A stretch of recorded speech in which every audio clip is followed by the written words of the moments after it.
यूहन्ना रचित सुसमाचार अध्याय 5 48 वर्ष के रोगी को चंगा करना। इन बातों के पश्चात यहूदियों का एक पर्व हुआ और यीशु यरूशलेम को आया। यरूशलेम में भेड़ फाटक के पास एक कुंड है जो इब्रानी भाषा में बेतसदा कहलाता है। उसके 5 ओसारे हैं जिसमें बहुत से बीमार, अंधे, लंगड़े और सूखे अंग वाले पानी के हिलाने की आशा में पड़े रहते हैं, क्योंकि नियुक्त समय पर परमेश्वर के स्वर्गदूत कुंड में उतरकर पानी को हिलाया करते थे। पानी हिलते ही जो कोई पहले उतरता वह चंगा हो जाता था, चाहे उसकी कोई भी बीमारी क्यों न हो।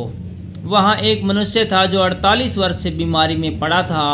यीशु ने उसे पड़ा हुआ देखकर और यह जानकर कि वह बहुत दिनों से इस दशा में पड़ा है, उससे पूछा, क्या तू चंगा होना चाहता है? उस बीमार ने उसको उत्तर दिया, हे प्रभु, मेरे पास कोई मनुष्य नहीं कि जब पानी हिलाया जाए तो मुझे कुंड में उतारे, परंतु मेरे पहुँचते पहुँचते दूसरा मुझसे पहले उतर जाता है।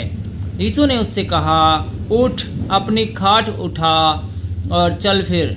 वह मनुष्य तुरंत चंगा हो गया और अपनी खाट उठाकर चलने फिरने लगा। वह सब्बत का दिन था, इसलिए यहूदी उससे जो चंगा हुआ था कहने लगे, आज तो सब्बत का दिन है, तुझे खाट उठाना उचित नहीं। उसने उन्हें उत्तर दिया, जिसने मुझे चंगा किया उसी ने मुझसे कहा, अपनी खाट उठा और चल फिर। उन्होंने उससे कहा, वह कौन मनुष्य है जिसने तुझसे कहा, खाट उठा और चल फिर? परंतु जो चंगा हो गया था वह नहीं जानता था कि वह कौन है, क्योंकि उस जगह में भीड़ होने के कारण यीशु वहां से हट गया था। इन बातों के बाद वह यीशु को मंदिर में मिला। यीशु ने उससे कहा, देख, तू चंगा हो गया है, फिर से पाप मत करना, ऐसा न हो कि इससे कोई भारी विपत्ति तुझ पर आ पड़े। उस मनुष्य ने जाकर यहूदियों से कह दिया कि जिसने मुझे चंगा किया है वह यीशु है। इस कारण यहूदी यीशु को सताने लगे, क्योंकि वह ऐसे काम सब्बत के दिन करता था। इस प्रकार यीशु ने उससे कहा, मेरा पिता अब तक काम करता है और मैं भी काम करता हूँ। इस कारण यहूदी और भी उसके मार डालने का यत्न करने लगे, क्योंकि वह न केवल सब्बत के दिन की विधि को तोड़ता, परंतु परमेश्वर को अपना पिता कहकर अपने आप को परमेश्वर के तुल्य भी ठहराता था। पुत्र का अधिकार। इस पर यीशु ने उनसे कहा, मैं तुमसे सच कहता हूँ, पुत्र आपसे कुछ नहीं कर सकता, केवल वह जो पिता को करते देखता है, क्योंकि जिन जिन कामों को वह करता है उन्हें पुत्र भी उसी रीति से करता है, क्योंकि पिता पुत्र से प्रीति रखता है। और जो जो काम वह आप करता है वह सब उसे दिखाता है, और वह उनसे भी बड़े काम उसे दिखाएगा, ताकि वह अचंभा करे। जैसा पिता मरे हुओं को उठाता है और जिलाता है, वैसे ही पुत्र भी उन्हें चाहता है जिन्हें उन्हें जिलाता है। पिता किसी का न्याय नहीं करता, परंतु न्याय करने का सब काम पुत्र को सौंपा दिया गया है, कि सब लोग जैसे पिता का आदर करते हैं वैसे ही पुत्र का भी आदर करे। जो पुत्र का आदर नहीं करता वह पिता का जिसने उसे भेजा है आदर नहीं करता। मैं तुमसे सच सच कहता हूँ, जो मेरा वचन सुनकर मेरे भेजने वाले पर विश्वास करता है, अनंत जीवन उसका है, और उस पर दंड की आज्ञा नहीं होती, परंतु वह मृत्यु से पार होकर जीवन में प्रवेश कर चुका है।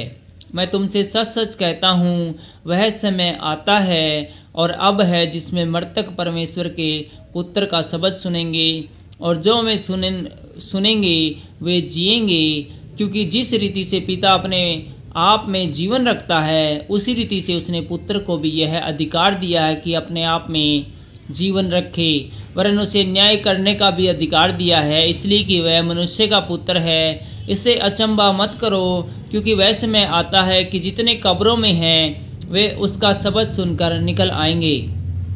जिन्होंने भलाई की है वे जीवन के पुनरुत्थान के लिए जी उठेंगे, और जिन्होंने बुराई की है वे दंड के पुनरुत्थान के लिए जी उठेंगे।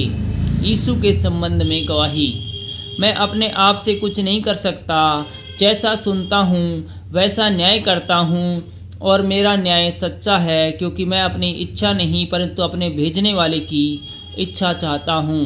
यदि मैं आप ही अपनी गवाही दूँ तो मेरी गवाही सच्ची नहीं, एक और है जो मेरी गवाही देता है, और मैं जानता हूँ कि मेरी जो गवाही वह सच्ची है।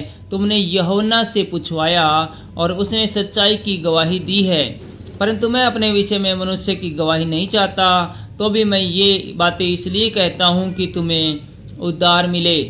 वह तो जलता और चमकता हुआ दीपक था, और तुम्हें कुछ देर तक उसकी ज्योति में मगन होना अच्छा लगा, परंतु मेरे पास जो गवाही है वह यूहन्ना की गवाही से बड़ी है, क्योंकि जो काम पिता ने मुझे पूरा करने को सौंपा है, अर्थात यही काम जो मैं करता हूँ, वे मेरे गवाह है कि पिता ने मुझे भेजा है, और पिता जिसने मुझे भेजा है उसी ने मेरी गवाही दी है। तुमने कभी नहीं उसका शब्द सुना और न उसका रूप देखा है, और उसके वचन को मन में इसी तरह नहीं रखते, क्योंकि जिसे उसने भेजा तुम उसका विश्वास नहीं करते।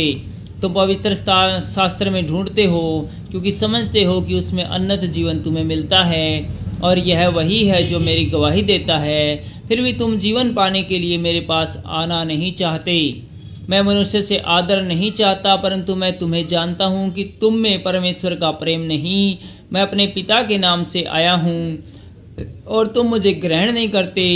यदि अन्य कोई अपने ही नाम से आए तो उसे ग्रहण कर लोगे। तुम जो एक दूसरे से आदर चाहते हो, और वह आदर जो एकमात्र परमेश्वर की ओर से है, नहीं चाहते, किस प्रकार विश्वास कर सकते हो? यह न समझो कि मैं पिता के सामने तुम पर दोष लगाऊंगा। तुम पर दोष लगाने वाला तो मूसा है, जिस पर तुमने भरोसा रखा है। क्योंकि यदि तुम मूसा का विश्वास करते तो मेरा भी विश्वास करते, इसलिए कि उसने मेरे विषय में लिखा है। परंतु यदि तुम उसकी लिखी हुई बातों पर विश्वास नहीं करते तो मेरी बातों पर कैसे विश्वास करोगे? Thank you.